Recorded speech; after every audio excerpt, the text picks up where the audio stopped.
Hello बच्चों, तो next हमारा क्वेश्चन है balance the chemical equation by oxidation number method. Oxidation number method के द्वारा केमिकल इक्वेशन को बैलेंस करना। तो हमारे पास दिया है ferric oxide plus carbon to form iron plus carbon monoxide. सबसे पहला काम होता है, हमारा फर्स्ट स्टेप होता है कि हर एक एटम का ऑक्सीडेशन नंबर लिखना। तो यहाँ पे ऑक्सीडेशन नंबर हम लिखते हैं, जैसे ऑक्सीजन का ऑक्सीडेशन नंबर क्या होता है -2। तो एक्स जो आयरन है Fe है, इसका ऑक्सीडेशन नंबर हम निकाल सकते हैं। तो टू टाइम्स है एक्स, जो हमें निकालना होता है उसको एक्स मान लेते हैं, प्लस चार्ज कितना है ऑक्सीजन के ऊपर -2, और कितने बार है ये 3 बार।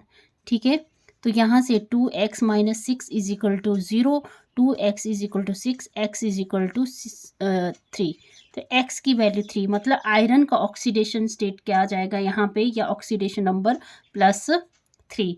और कार्बन आपको पता है ये एलिमेंटल स्टेट में होता है, तो ऑक्सीडेशन नंबर क्या होगा इसका 0। आयरन का ऑक्सीडेशन नंबर 0, ऑक्सीजन का होता है -2, तो कार्बन का हम निकाल सकते हैं। कार्बन का अगर हम x मान लेते हैं प्लस -2 इज इक्वल टू 0, तो x is equal to 2। Oxidation number of carbon क्या आ जाएगा +2।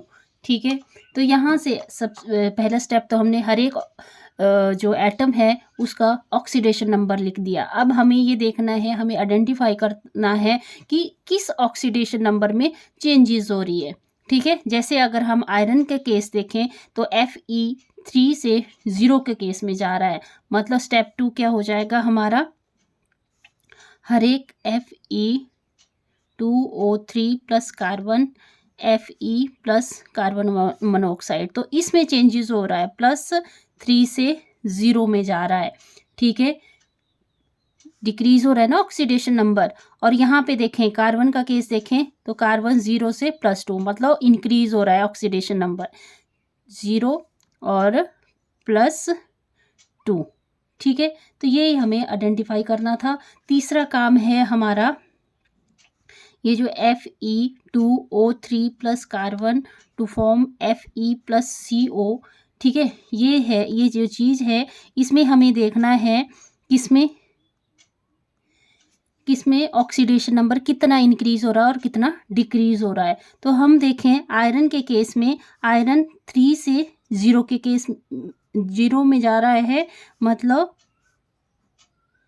ऑक्सीडेशन नंबर डिक्रीज हो रहा है। तो डिक्रीज ऑक्सीडेशन नंबर कितना होगा, डिक्रीज ऑक्सीडेशन नंबर कितना डिक्रीज हो रहा है, ऑक्सीडेशन नंबर 3 2 6 ऑक्सीडेशन नंबर कितना डिक्रीज हो रहा है 3 2 6, मतलब 3 इंटू 2 टाइम्स है ना आयरन, तो 3 2 6 डिक्रीज हो रहा है ऑक्सीडेशन नंबर। और यहाँ पे देखें तो कितना इंक्रीज हो रहा है, इंक्रीज ऑक्सीडेशन नंबर 2, 0 से 2 जा रहा है। ठीक है, यहाँ ऑक्सीडेशन नंबर इंक्रीज हो रहा है 2 टाइम्स।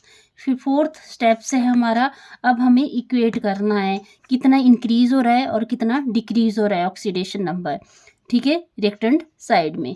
तो इसमें देखेंगे हम 2 और 6 का कॉमन फैक्टर क्या आ जाएगा, 2 और 6, ये तो कॉमन फैक्टर आपको आते ही है निकालने। ठीक है, तो कॉमन फैक्टर क्या आ जाएगा 2। ठीक है, कॉमन फैक्टर कितना आ जाएगा 2।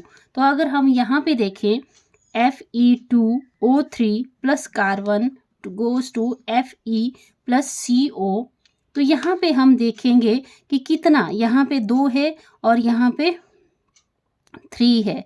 तो अगर हम बैलेंस करें, क्योंकि दो तो कॉमन आ गया दोनों में, बचा के यहाँ पे 3, तो अगर हम 3 को कार्बन के साथ मल्टीप्लाई कर देते हैं, 3 कार्बन आ जाएगा।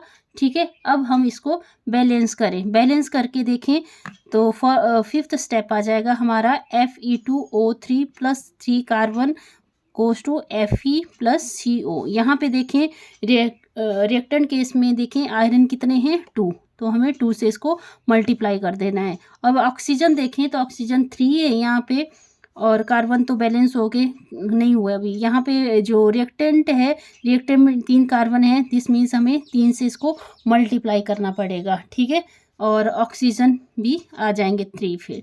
ठीक है, तो ये इक्वेशन क्या है, बैलेंस इक्वेशन है। ठीक है, थैंक यू। अगर वीडियो अच्छा लगा तो प्लीज़ वीडियो को लाइक करें, शेयर करें, सब्सक्राइब करें चैनल को। Thank you, have a nice day.